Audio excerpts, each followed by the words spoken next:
Well, hi there, and welcome back to Old Bob Man's Adventures. You find me back in the Tabular Hills, and this time I'm going to be doing about a 6.5 mile walk number 2 of my 50 walks in the Yorkshire Moors. I've just come up from the village of Hackness out onto a beautiful spot, and Hackness is a tiny little village. But it has a history of a nunnery.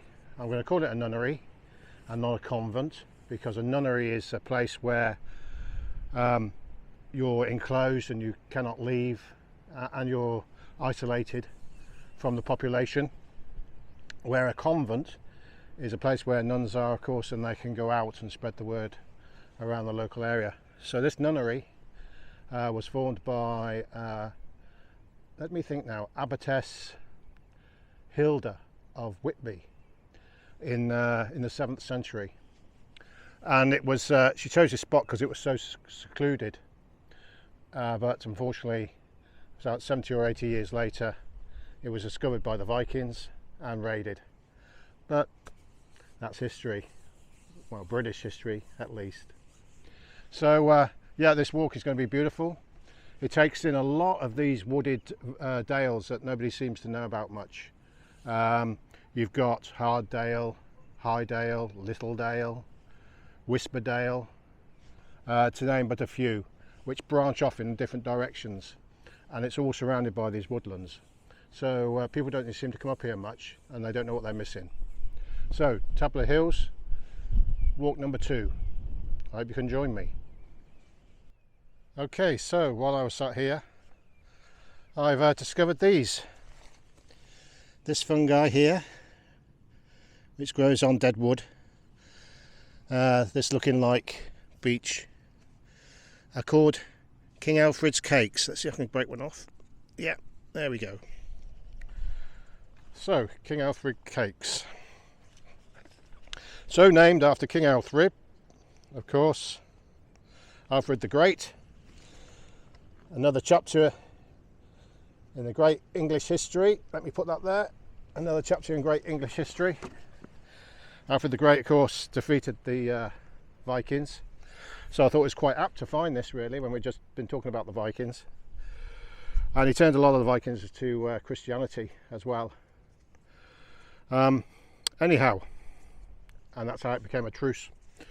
So anyhow, you can't eat these, okay? They're rock solid, but they look like burnt cakes, burnt buns, don't they? What you can do with these is actually, if you put them in the embers of a fire, they sort of glow and they catch. So in the morning you take them, put them in your little billy can, and then you can wander off to your next camp in a few 10-20 miles away, and these will still be glowing, the embers will still be glowing. So these can be used as a fire starter or a fire lighter, if that's what you want to call them. King Alfred cakes. Interesting. Okay, let's get on.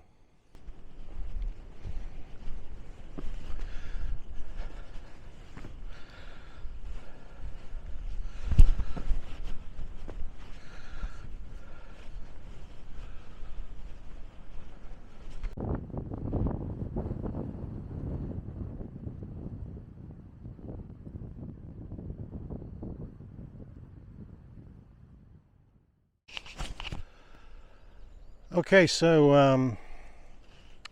I've come down through Fowlergate Wood, this area in Fowlergate Wood, and I'm in a little bit of a boggy area. And on my last video you saw me just find some scarlet elf cups fungi, and I've just come down through these woods and I've seen some massive, well, for elf cups, for scarlet elf cups, they're massive, but some really big elf cups, and I think I'm going to pick them because they're really nice. And I've got to make a mushroom soup soon, so I think that'll add to it. And I'll show you them down here. Some really big ones there. There's a fair few over here too. Some there, and down here. They're pretty easy to identify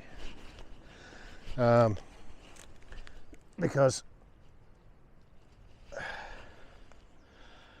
they're scarlet and they look like a cup. Okay, but I'm no expert, so everything I say is a complete and utter lie. So unless you're 100% sure of what you're picking, don't pick them. However, it must be said that people actually get poisoned more by wild plants than by wild fungi in this country, which is quite amazing. So let's pick these elf cups and then carry on. Okay, so I've come down through Fowler Wood, and now I'm approaching Harddale. So this is Harddale here. As I say, there's these tiny little dales. Beautiful.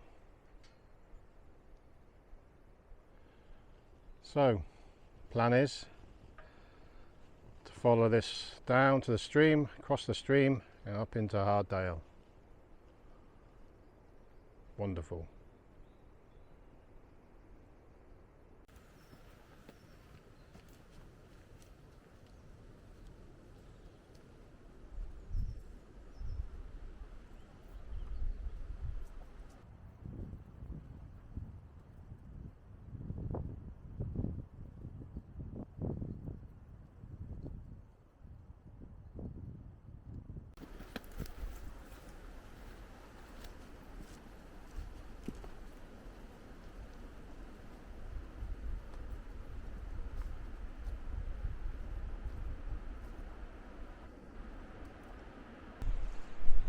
Wow, can you believe that there's still berries, holly berries, on this holly bush? And there's loads of them. Crumbs. You would have thought the blackbirds would have had those during the winter time, and it's only around about coming to the mid-March, and there's berries still on the holly bush. You might not think it's amazing, but I think it's amazing. And of course we have some gorse here. Some gorse is coming into flower. Oh, you get that sweet nectar honey taste from the gorse. Really nice, really nice. Anyway, let's crack on up the hill.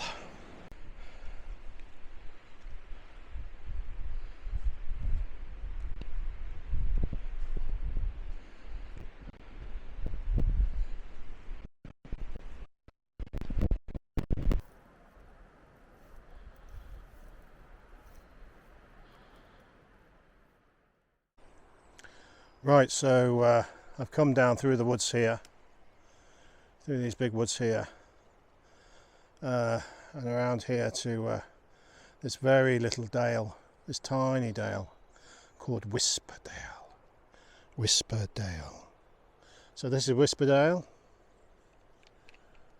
and then it goes off down to Lowdale, down that way. Lowdale comes down to the left, and then through the woods at the far end. Right, I'm going to stop here and have a bite to eat, and then carry on. Somewhat different today, cheese and pickle sandwiches. Can't beat cheese and pickle sandwiches. So that's what I've got today. Okay, I'll get back to you guys in a minute when I've had my lunch. And welcome back. I enjoyed that cheese and pickle sandwich. I don't know, I've been having cheese and pickle sandwiches since I was a kid. My mum used to make them for me. And when I started work for the first time, she used to give me a packed lunch, and every day it was cheese and pickle sandwiches. And in the end I used to say to her, why is it always cheese and pickle sandwiches? And she said to me, because I thought you liked them. Yeah, but not every day. Anyway, by the by, I'm going to read you a passage because it's my short read in the Good News Bible, Psalm 19, God glory in creation. It's quite apt because the sun's coming out more and more as spring approaches, and the days are getting longer, which is always good news. It means we can get here earlier and get home later. God's glory in creation. How clearly the sky reveals God's glory. How plainly it shows what he has done. Each day announces it to the following day. Each night repeats to the next. No speech or words are used, no sound is heard. Yet their message goes out to all the world and is heard to the ends of the earth. God made a home in the sky for the sun. It comes out in the morning like a happy bridegroom, like an athlete eager to run a race. It starts at one end of the sky and goes across to the other. Nothing can hide from its heat. Well, we don't get much of the heat here in the UK, not like in other parts of the world. And when it does come out, it's beautiful. We're very lucky. Okay, let's crack on into Lowdown.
Well, here we are back at Hackness.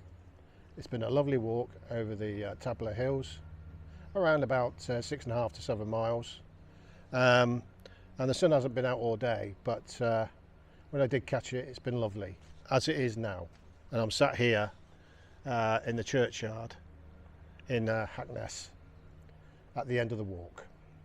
So I hope you enjoyed this walk. This is number 2 of 50. Next walk next week might be a different area, I don't know. But anyway, if you enjoyed it, I hope you did, give us a thumbs up, or you can subscribe. And if you want to buy me a coffee, Ko-fi page is in the description. Thanks for watching, keep safe now, and God bless. I'll see you on my next adventure.